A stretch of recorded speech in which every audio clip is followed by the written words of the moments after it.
Este é o dia que nos fez o Senhor. Alegremo-nos e regozijemo-nos nele. Bom dia, sejam muito bem-vindos ao culto desta manhã. Você, querido irmão da Cibe Fragoso, você, amigo que nos acompanha pelas redes sociais, nós o convidamos a adorar a Deus conosco nesta manhã.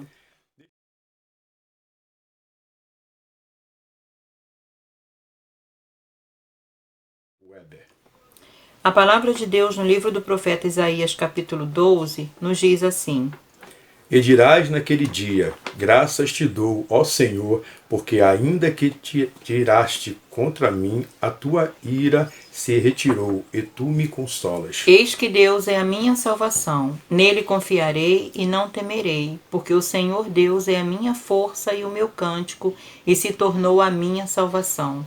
E vós, com alegria, tirareis água da fonte da salvação. E direis naquele dia: dai graças ao Senhor, invocai o seu nome, fazei notórios os seus feitos entre os povos, contai quão excelso é o seu nome.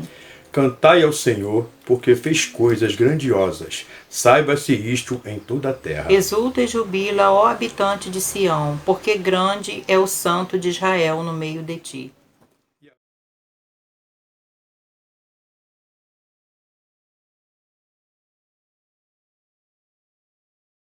Grandes provações tens passado, em momentos tens chorado, sem ter o que fazer, sem ninguém pra conversar, sem poder se levantar e reagir.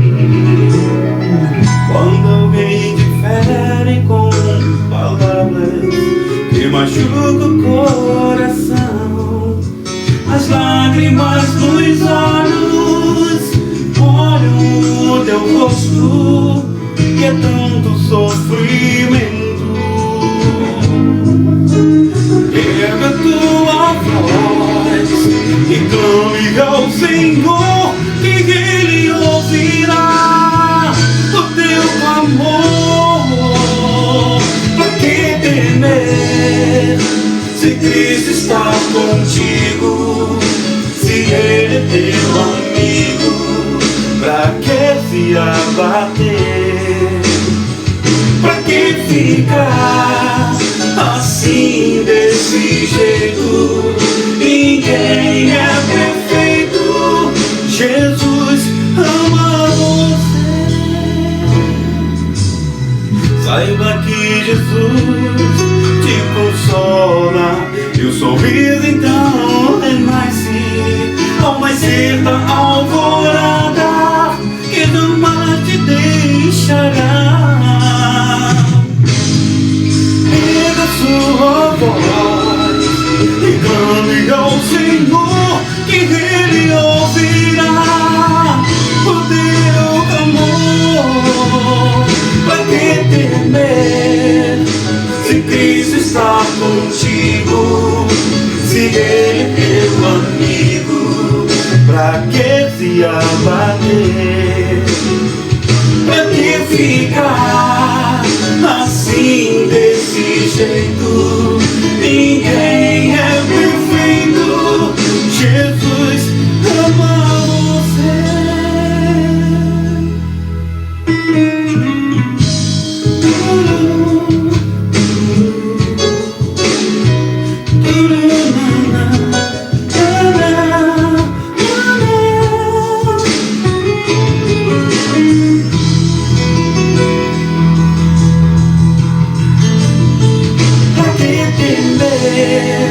Se Cristo está contigo, se Ele é teu amigo, pra que se abater?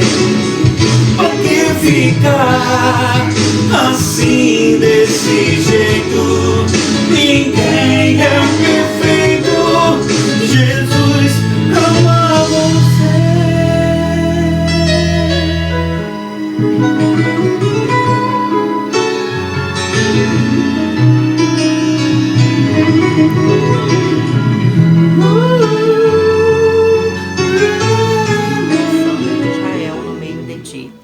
E agora passaremos ao momento missionário.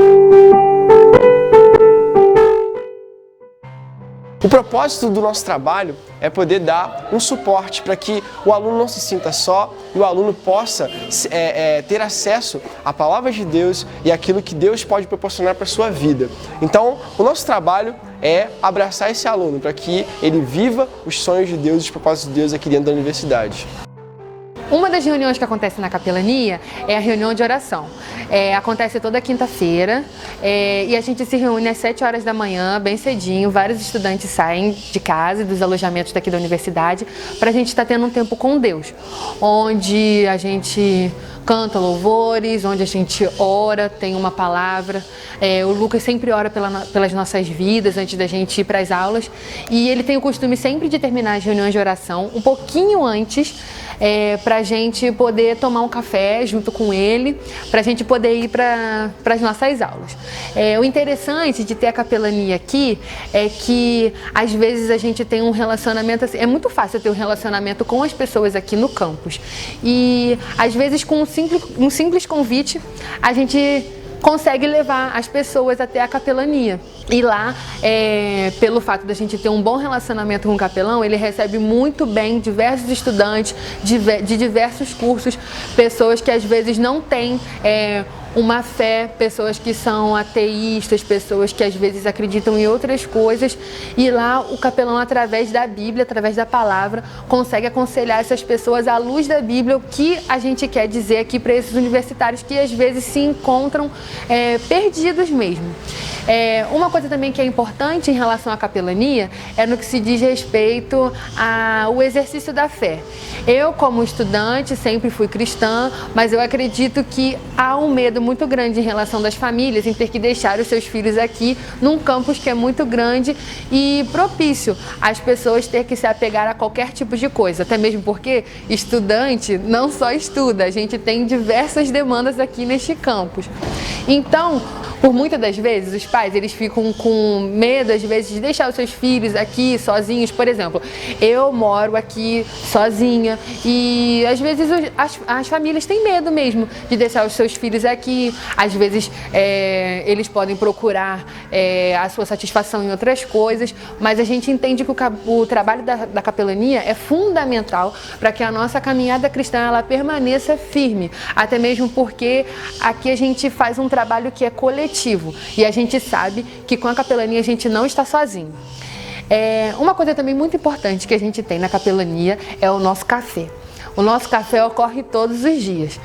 Nós, enquanto estudantes ruralinos, a gente entende que a gente deve ajudar uns aos outros, independente da sua fé. A gente entende esse espírito de cooperação aqui no campus.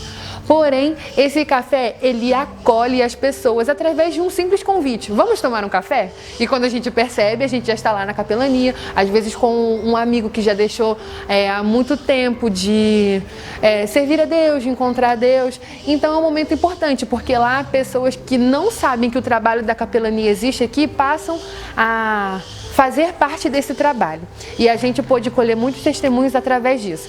Então é muito importante também a participação e a colaboração das igrejas locais em relação à capelania universitária, porque esse trabalho tem rendido muitos frutos e é gratificante a gente poder ver o número de pessoas que vão às reuniões, o número de pessoas que encontram o capelão para ter aconselhamento, e eu acredito que nada do que o Lucas está fazendo aqui é em vão. Tudo que ele faz é para que o nome do Senhor Jesus seja glorificado. E isso só tem a acrescentar na minha vida enquanto estudante e na vida da comunidade ruralina também. Bom, o trabalho da capelania vai sendo exercitado dia após dia e vai se intensificando à medida que o período vai avançando. A gente recebe milhares de alunos todos os semestres aqui na universidade. E a capelania, consequentemente, recebe muitas pessoas novas. A gente tem criado estratégias, tem criado atividades para que o aluno seja acolhido e fique à vontade no nosso meio. Algumas vezes marcamos estudos bíblicos, outras vezes marcamos um café, ou algumas outras vezes momentos para oração e outras vezes também momentos de visita. Tudo isso acontece porque existe um missionário atuando aqui dentro do campus. E esse missionário atua dentro do campus graças ao apoio da igreja local. e ao apoio de missões estaduais. Nós queremos avançar, nós queremos fazer mais pelo campus da Rural. Seja um colaborador e apoie, o trabalho de capelania universitária. Tema da campanha: Sim, eu creio. Divisa: na verdade vos digo, que quem ouve a minha palavra e crê naquele que me enviou, tem a vida eterna e não entrará em condenação, mas passou da morte para a vida.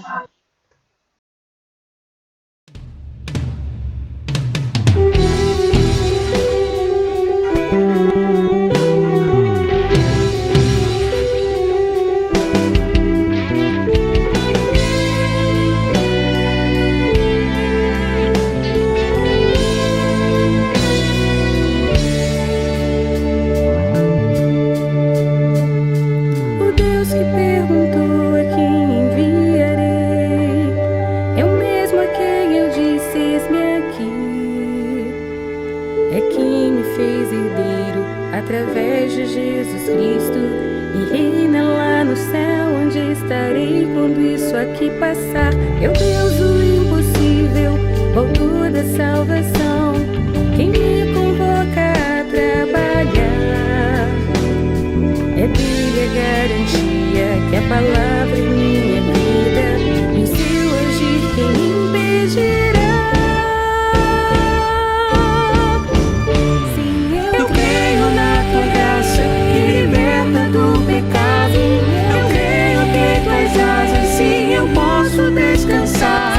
Eu creio em teu poder, que transforma e capacita. Meu Deus pode agir em mim. Eu creio na tua graça, que liberta do pecado. Eu creio que em tuas asas sim eu posso descansar. Eu creio em teu poder, que transforma e capacita. Meu Deus pode agir em mim. Eu creio sim.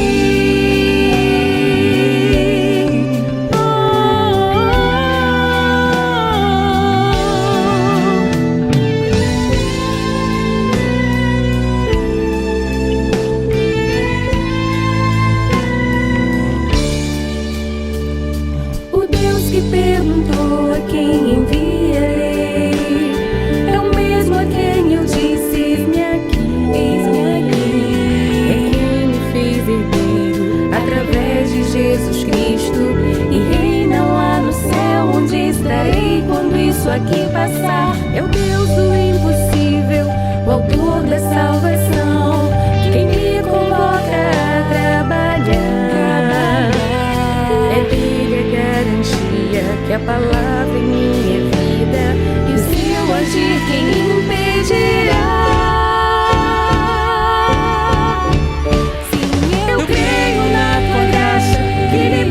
Do pecado, eu creio que em tuas asas sim eu posso descansar. Eu creio em teu poder, que transforma e capacita. Meu Deus pode agir em mim. Eu creio na tua graça, que liberta do pecado. Eu creio que em tuas asas sim eu posso descansar. Eu creio em teu poder, que transforma e capacita. Meu Deus pode agir em mim. Eu creio sim. Declaro viver para a glória de Deus, entregar minha vida a serviço da cruz e anunciar que só em Jesus encontramos salvação. Declaro viver para a glória de Deus, entregar minha vida a serviço da cruz e anunciar que só em Jesus encontramos salvação. Eu creio na tua graça, que liberta do pecado.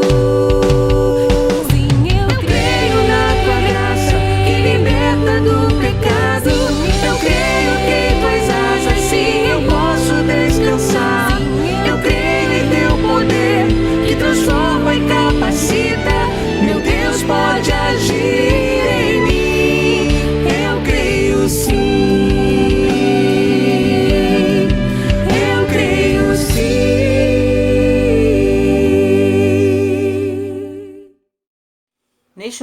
momento, convido os irmãos a intercedermos a Deus pelas famílias, pelo nosso sustento, nossa provisão e agradecermos a Deus pelo seu cuidado para conosco. Ainda, irmãos, pelos profissionais que estão na linha de frente durante a pandemia, pelos nossos pastores, nossa igreja e ainda pela nossa nação. Irmãos. Senhor, meu Deus e meu Pai, nós somos gratos ao Senhor pelo privilégio que temos de, mesmo à distância, podermos estar juntos como irmãos, prestando esse culto ao Senhor. Nós queremos colocar esses pedidos em Tuas mãos, pedir pelos pastores da nossa igreja, meu Pai, em especial o pastor Paulo, presidente da igreja, que a cada dia esses homens de Deus possam ter sabedoria vinda do alto para estar conduzindo, meu Pai, a Tua igreja num período tão difícil, meu Pai. Queremos colocar também as nossas famílias e queremos colocar de forma de gratidão ao Senhor pelo sustento e por toda a provisão que o Senhor tem dado, meu Pai, às nossas famílias. Queremos colocar em Tuas mãos também, meu Pai, a vida dos nossos irmãos que trabalham na linha de frente, meu Pai, do combate dessa pandemia. Que o Senhor continue fortalecendo, meu Pai, corpo e mente, para que eles possam continuar, meu Pai, trabalhando e assim salvando realmente vidas com todo o suporte que o Senhor tem dado a cada um deles. Receba, meu Pai, o nosso culto, receba a nossa adoração, continue dirigindo, meu Pai, toda essa programação e prepare o nosso coração para receber a porção da Tua palavra. Em nome de Jesus. Amém.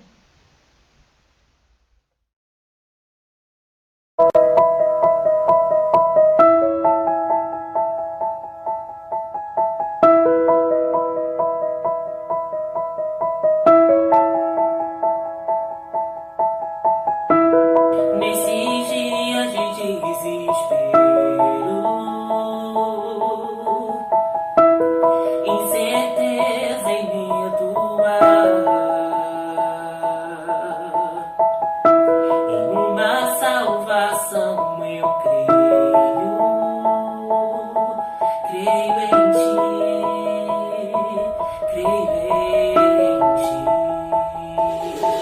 Acredito em Jesus Cristo, acredito em Deus o Pai, acredito no Santo Espírito, que nos tira nova traz, acredito na cruz de Cristo, em a morte que venceu, acredito que ressurreto, muito em breve voltará, creio em Ti.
Agora, a palavra está com o mensageiro.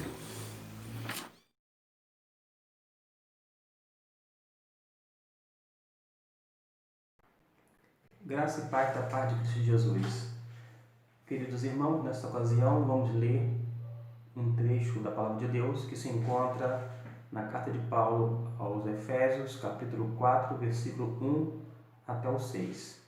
Diz assim a Palavra de Deus: Rogo-vos, pois eu, o prisioneiro no Senhor, que andeis como é digno da vocação com que fostes chamados, com toda a humildade e mansidão, com longanimidade, suportando-vos uns aos outros em amor, procurando diligentemente guardar a unidade do Espírito no vínculo da paz. Há um só corpo e um só Espírito, como também fostes chamados em uma só esperança da vossa vocação. Um só Senhor, uma só fé, um só batismo, um só Deus e Pai de todos, o qual é sobre todos e por todos e em todos. Que Deus abençoe rica e abundantemente essa palavra ao nosso coração. Amém. Nesta data, nós queremos tratar um pouco sobre o que ele fala nesses versículos lidos. Porém, é importante atentar para algo que se encontra nos 3 primeiros capítulos. Do capítulo 1 até o capítulo 3 de Paulo aos Efésios, Deus mostrou as suas riquezas da sua graça e das riquezas da sua glória por meio de Cristo. Agora, no versículo 1 até o 6, que foram lidos, começa a expor que cada membro da igreja em Éfeso tem que ser para que possa cumprir o propósito de Deus naquela localidade. Isto mostra que nós também precisamos ser cristãos, conforme Paulo fala na sua introdução, santos, isto é, separados por Deus e para o serviço real, e fiéis a Cristo Jesus. Então requer de nós, nesta ocasião, o que? Uma vida santa e uma vida de fidelidade ao Senhor. Quando o apóstolo Paulo menciona rogo-vos, é uma expressão com um significado forte. Não diz aqui, por exemplo, que é uma oração. Consiste numa oração, mas tem a ideia de uma súplica. Em outras palavras, é um apelo solene. O apóstolo Paulo, de uma forma calorosa, pessoal, porque ele se dirige a cada membro daquela igreja e de forma urgente apela ao coração de cada crente. Então, nós temos aqui uma súplica ou um apelo solene. Rogo-vos, pois. Ou seja, o apóstolo Paulo tinha uma mensagem importante e que ele tinha mencionado a respeito disto no capítulo 1, versículo de número 18. Por exemplo, diz assim o texto: sendo iluminados os vossos olhos do coração, para que saibais qual seja a esperança da sua vocação e quais as riquezas da glória da sua esperança nos santos, ou seja, indicando que os crentes deviam andar numa direção que correspondesse à chamada divina. E de que maneira ou de que forma? O apóstolo Paulo diz que é de uma maneira digna. Antes disto, o apóstolo Paulo menciona que ele era prisioneiro no Senhor. Note bem, o apóstolo Paulo não diz que ele é prisioneiro do Senhor, tampouco que ele é prisioneiro pelo Senhor, mas utiliza de uma forma muito suave uma expressão prisioneiro no Senhor. Para entender esta expressão, prisioneiro no Senhor, é importante voltar no capítulo 3, versículo 1, quando o apóstolo Paulo diz o seguinte: por esta razão eu, Paulo, prisioneiro de Cristo Jesus, por amor de vós, gentios. Ou seja, ele era um prisioneiro diferente. Ele era prisioneiro no Senhor porque envolvia uma relação de amor. Havia algumas implicações. Relacionamento com Deus, Pai, Deus Filho e Deus Espírito Santo, mas também um relacionamento com os crentes em Jesus, não apenas naquela cidade de Éfeso, mas em todas as igrejas até então existentes. Ou seja, ele tinha esse relacionamento fraterno, um relacionamento espiritual, legítimo, e ao mesmo tempo ele tinha comunhão com Cristo, que é o Senhor da igreja, bem como com os crentes em Jesus. Então a gente vê aqui uma conexão entre um relacionamento íntimo, profundo e duradouro e a comunhão. Eu já disse em outra ocasião que comunhão é mais do que ajuntamento, é muito mais do que ter algo em comum.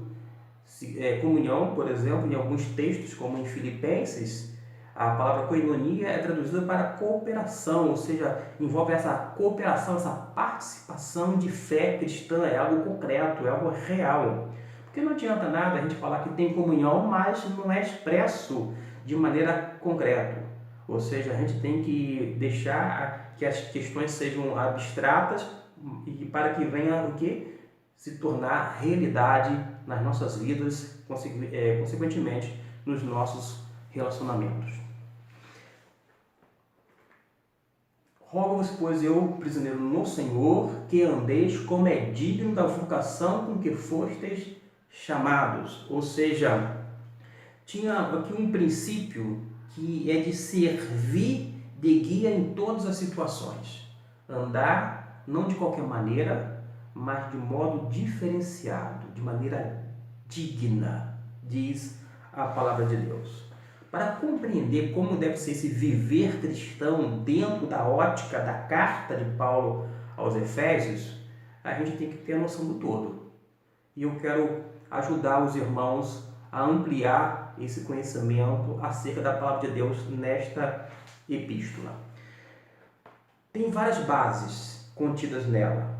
Uma delas, eu cito, é a unidade, que se encontra no capítulo 4, do versículo 1 até o 16. Então, temos uma base da unidade. Uma outra base que se encontra no capítulo 4, versículo 17 até o 32, é a base da santidade. Ou seja, o apóstolo Paulo, nesses versículos indicados, ele fala justamente para as pessoas andar não como gentios, mas tendo uma atitude diferenciada, um comportamento compatível com a fé cristã. Uma outra base que consiste nesta carta é a seguinte, é a base do amor, capítulo 5, do versículo 1 até o 6. Só para que tenha uma ideia sobre essa base do amor, diz assim a palavra de Deus: sede, pois, imitadores de Deus como filhos amados, e andai em amor, como Cristo também vos amou e se entregou a si mesmo por nós, como oferta e sacrifício a Deus em cheiro suave. Ou seja, além de andar em amor, nós temos que fazer imitando os passos de Jesus. Ninguém mais, ninguém menos do que a pessoa bendita de Jesus como o nosso modelo. Ou seja, o nosso modelo não é, de repente, um crente que está débil na fé, mas é a pessoa de Cristo Jesus. E isso é inegociável. A gente não tem como mudar o nosso padrão, a nossa norma, o nosso modelo a ser seguido. Uma outra base que a gente encontra, além da unidade, da santidade, do amor, é a luz. Se encontra no capítulo 5, versículo 7 até o verso de número 14. Em relação a essa base da luz, diz o seguinte, que os crentes antes eram trevas, mas agora sois luz no Senhor. E por isso diz, andai como filhos da luz, mostrando que nós temos que ter essa fundamentação à luz. Se o mundo está em escuridão, isto é, no escuro, a pergunta que a gente deve fazer não é o porquê que o mundo se encontra em escuridão. Não é isso, não. Cadê a luz? Cadê os crentes de Jesus para iluminar, para trazer claridade para esse mundo tão escuro, perdido, corrompido pelo pecado? Ou seja, a pergunta adequada é esta: cadê os cristãos que são luz no mundo? Essa é a pergunta apropriada e a resposta que Deus espera de cada um de nós, para podermos realmente andar como filhos da luz, porque nós somos luz no Senhor. Além dessa base que eu citei, que é a luz, dessa luminosidade, tem a base da sabedoria. Capítulo 5, versículo 15, mostra essa outra base. E eu faço a leitura desse versículo que eu mencionei. Portanto, vede diligentemente como andares, não como nécios, mas como sábios. Nós não devemos andar como tolos, mas como pessoas sábias. E nós sabemos que o temor do Senhor é o princípio da sabedoria. Sejamos sábios no Senhor, sejamos luz no Senhor, procuremos andar em amor no Senhor, em santidade, sempre ligado e atrelado ao Senhor, e sobretudo em unidade também em Deus ou no Senhor. Depois dessas bases que nós vimos, que estão contidas nesses capítulos mencionados, nós podemos prosseguir. Rogo-vos, pois, eu, prisioneiro no Senhor, que andeis como é digno da vocação com que foste chamados, com toda a humildade. Aqueles crentes da cidade de Éfeso eram santos e fiéis ao Senhor Jesus, mas eles deveriam também andar em humildade, ou com toda a humildade. Não é diferente em nosso tempo, na era cristã. Nós temos que andar com toda a humildade. A ideia que se tem quando se lê esse texto é que a humildade é aquela qualidade de que a pessoa estima ser pequeno. Ou seja, ela tem essa estima, essa consideração sobre a sua pessoa, que ela é pequeno, mas leva em consideração uma outra coisa. O quê? Ela leva em consideração e reconhece o poder e a habilidade de Deus.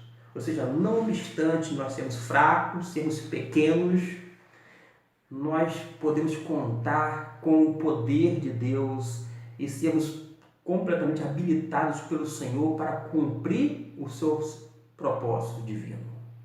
Isto por causa do que o Senhor faz em nós e através de nós. Além de mencionar essa questão com toda a humildade, menciona também a mansidão. Quando eu li mansidão, imediatamente eu lembrei de Moisés. Diz a Bíblia que Moisés era um homem muito manso.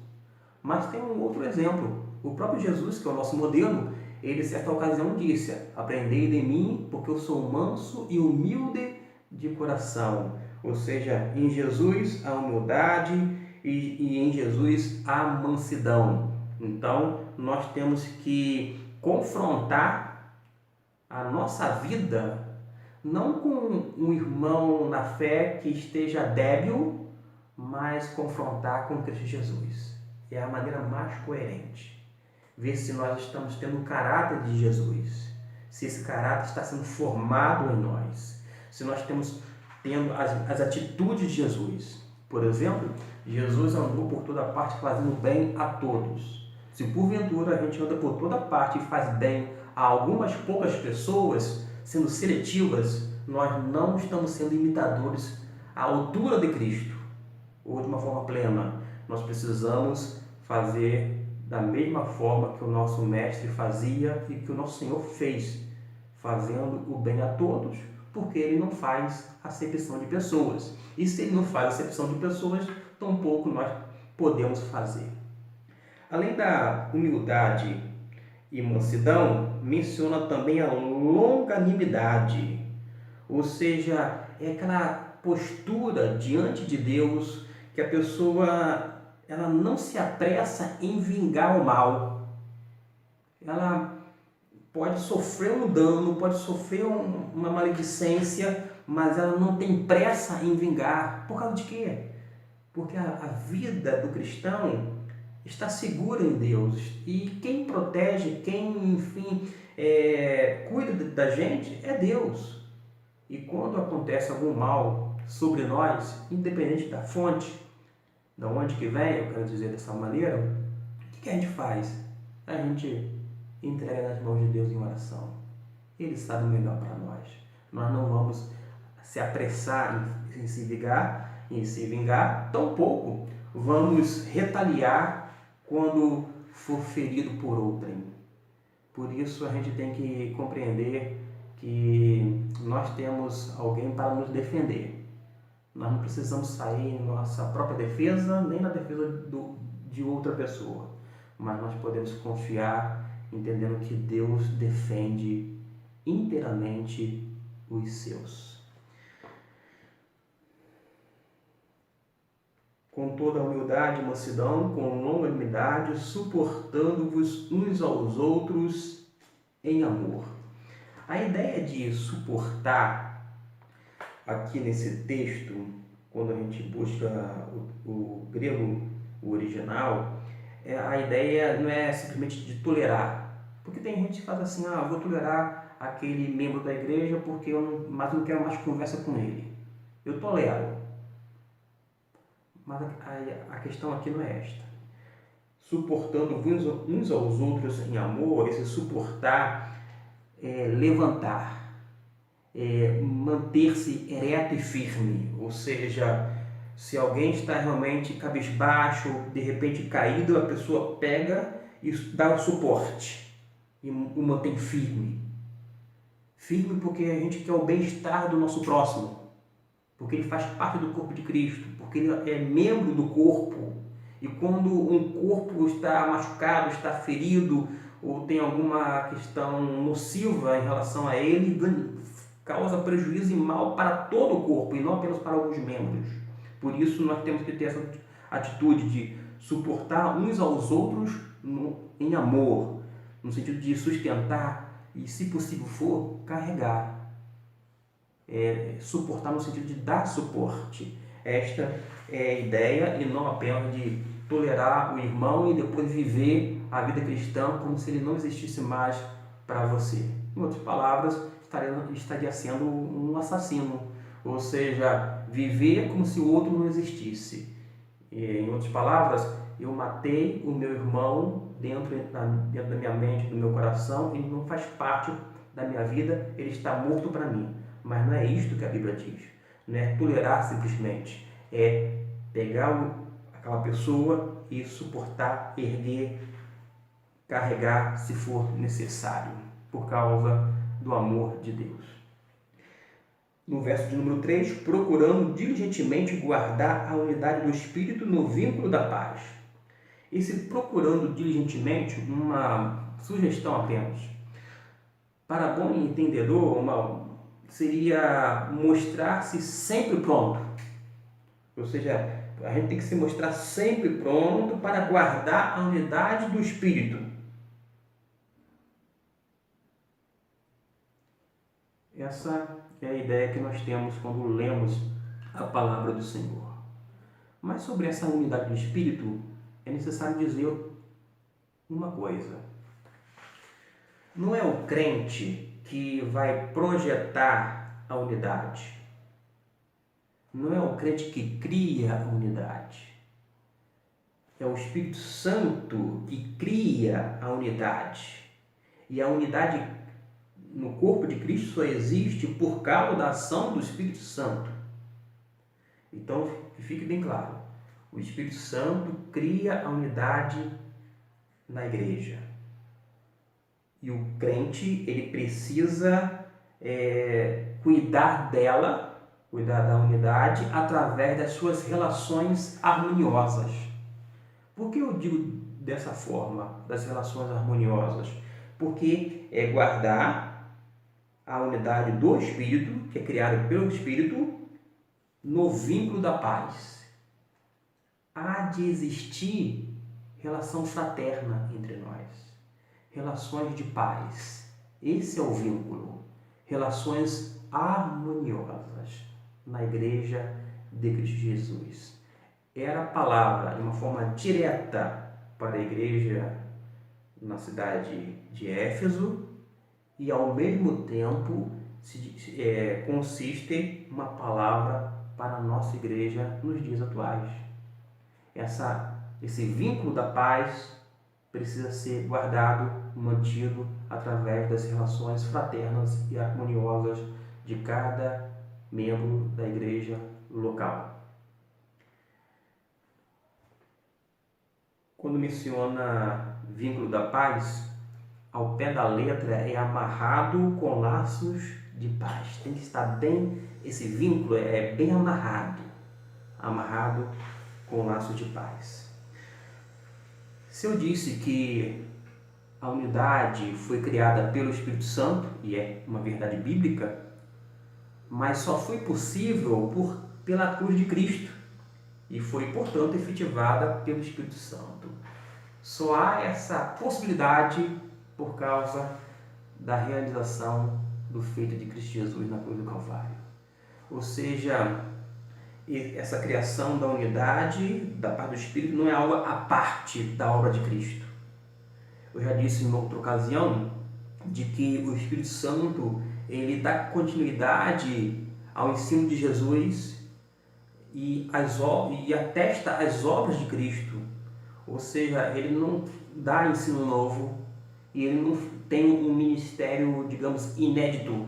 Pelo contrário, o Espírito Santo está sempre atrelado à pessoa de Jesus.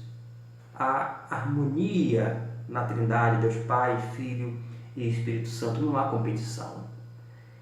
E há, sobretudo, além da harmonia, um respeito e algo realmente inimaginável aos olhos humanos, mas possíveis por causa dessa relação trinitariana. No versículo 4, diz assim: há um só corpo e um só Espírito, como também foi chamados em uma só esperança da vossa vocação, um só Senhor, uma só fé, um só batismo. Ora, nós sabemos que um só corpo se refere à igreja. Em relação à igreja de Jesus, é bom que se diga que Deus só tem um povo, que é a igreja cristã. Há quem diga que Deus tem dois povos, o povo de Israel e a igreja. Sendo que a Bíblia não faz essa distinção. Pelo contrário, diz de uma forma clara, eu já disse isso aqui em outras ocasiões, em outras pregações, que de ambos os povos, isto é, entre gentios e judeus, Deus fez um povo. Só há a igreja de Cristo. A igreja é o novo Israel de Deus.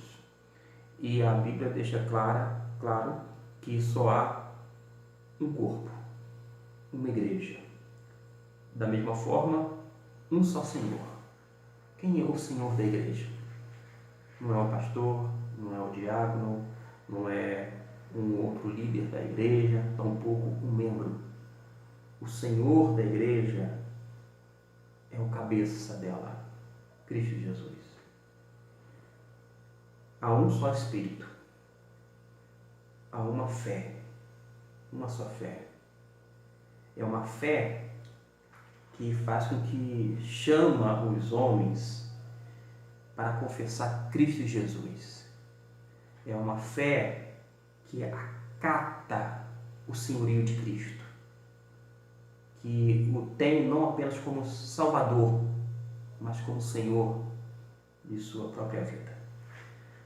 Uma só esperança. Essa esperança é aceita pela confissão do batismo. O batismo em água menciona mais a seguir, mas o batismo é uma identificação é um sinal externo que deve ser levado muito a sério. Por mais que o batismo seja símbolo, é símbolo de uma realidade. Por exemplo, quando a pessoa é mergulhada, ela está demonstrando através do símbolo que ela morreu para o pecado, morreu para o mundo, e quando ela é emersa, está indicando que ela está ressuscitando com Cristo Jesus. Ou seja, há uma aceitação à pessoa de Jesus, porque ela já confessou os seus pecados, ela já foi lavada dos pecados pelo sangue de Cristo, e ela então é aceita pela confissão do batismo. Mas se existe esse símbolo da morte e ressurreição no ato batismal, a gente vê que nessa referência a um só batismo, e a gente fica assim, que batismo é esse?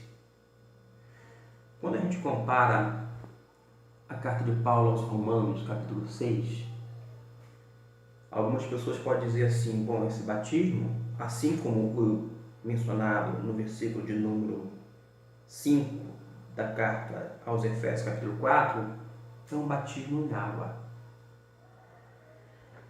Segundo Paulo aos Romanos, aquele batismo fazia com que a pessoa andasse em novidade de vida. Logo, não podia ser somente um batismo em água, porque o batismo na água não tem essa capacidade, esse poder. O batismo não salva, não transforma, mas é símbolo de uma realidade espiritual. Então, parece-me que o batismo aqui, assim como o batismo registrado em Romanos 6, é um batismo espiritual que é espelhado pelo batismo em água. Parece refletir o batismo interno e externo, e são os dois lados da mesma moeda. Não tem que acontecer no mesmo momento. O batismo em água tem como requisito a conversão, mas também o batismo no Espírito. Porque o batismo no Espírito Santo é um ato quando nós somos imersos no corpo de Cristo, né? E que nós fazemos parte da igreja. É um ato de iniciação. Aliás, o batismo é um ritual de iniciação. Então, é uma ação iniciatória quando nós somos imersos no Espírito. E por isso, Paulo, em Romanos, liga o batismo, que parece refletir os dois lados da mesma moeda, tanto o batismo na água quanto o batismo interior, que é o batismo no Espírito, ao andar em novidade de vida, porque ninguém pode andar em novidade de vida se não for no Espírito, se não estiver no Espírito. Eu quero finalizar dizendo o seguinte: só pode haver uma única família cristã, só pode haver uma só fé, só pode haver uma só esperança, só pode haver um só batismo e um só corpo, porque só há um só Pai, Filho e Espírito Santo. Eu quero terminar com uma impressão que eu tenho quando analiso não apenas o versículo de número 6, mas considerando não apenas a perspectiva do apóstolo Paulo nesta carta, mas também nas suas outras 12 cartas. Então, o que eu tenho em mente é esse pensamento paulino contido nas 13 cartas. E parece-me, não estou afirmando, mas parece-me que o versículo 6, à luz desta carta e de todas as demais paulinas, quando não do Novo Testamento inteiro, parece-me que faz uma referência trinitária. Um só Deus e Pai de todos, o qual é sobre todos, vírgula. Parece-me que claro, está explícito que é uma referência a Deus como Pai sobre todos. Na continuação, e por todos, parece-me que indica a pessoa do Filho, porque o Filho é descrito fazendo ação por todos e por meio dele ele acaba salvando as pessoas, se entregando na cruz, fazendo tudo em prol de todas essas pessoas. Então parece-me que indica aqui o Filho. Se nós temos já o Deus Pai, temos o Deus Filho, mas o que chega à conclusão, que o que está adiante e em todos se refere à pessoa do Espírito Santo. Porque como o Espírito está em todos, está dentro das pessoas. Então, a ideia que eu tenho é que Paulo, no versículo 6, faz uma alusão. Deus como Pai sobre todos, o Filho por todos e o Espírito Santo que está em todos. De qualquer forma, o trabalho da Trindade é feito em conjunto, não há nenhum tipo de disputa, tampouco de animosidade, pelo contrário, há harmonia e certamente, pelo menos nas páginas do Novo Testamento, nós podemos de uma forma bem explícita demonstrar a participação de toda a Trindade, ou da Trindade nas ações da Igreja cristã. Que Deus possa fazer com que a gente ande de maneira digna, com toda a humildade, com mansidão, com longanimidades, dando esse suporte às pessoas em amor, procurando guardar, mediante essas relações fraternas, harmoniosas com os nossos irmãos em Cristo.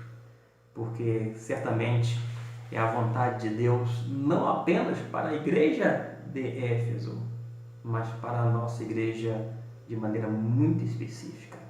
Porque o mesmo Deus que atuou para organizar aquela igreja é o mesmo que projetou a segunda igreja batista em Fragoso, para que os membros venham viver de maneira digna, tendo aquelas bases mencionadas: unidade, santidade, amor, luz e sabedoria. Que Deus, portanto, nos abençoe. Amém.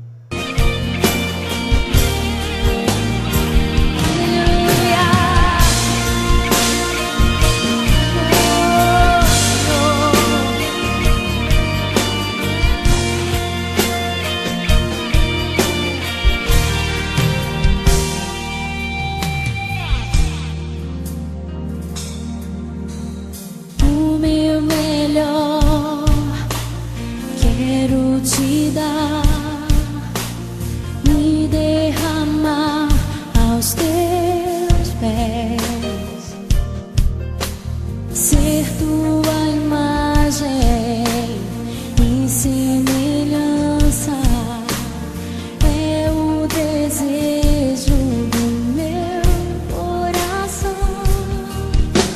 Se o meu corpo errar no caminho, meu coração clamará por ti.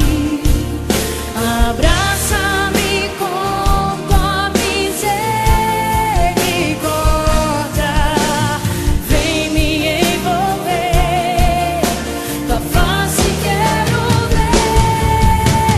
Quero vestir as roupas da santidade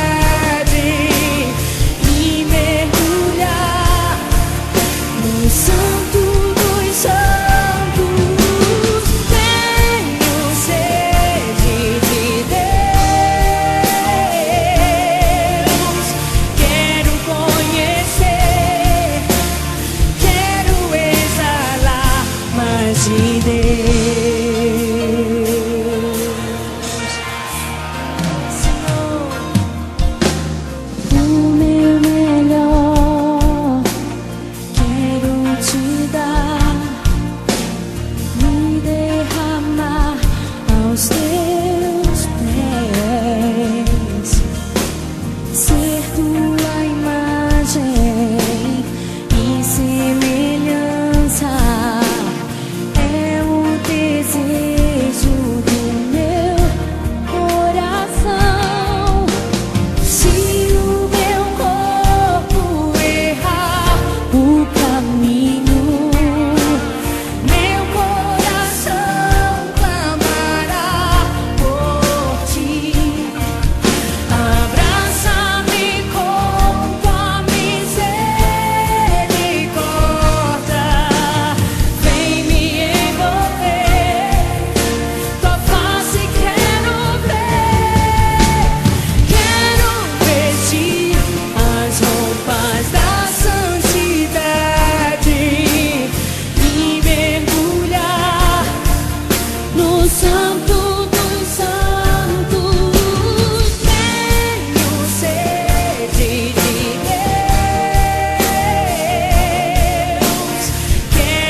Quanto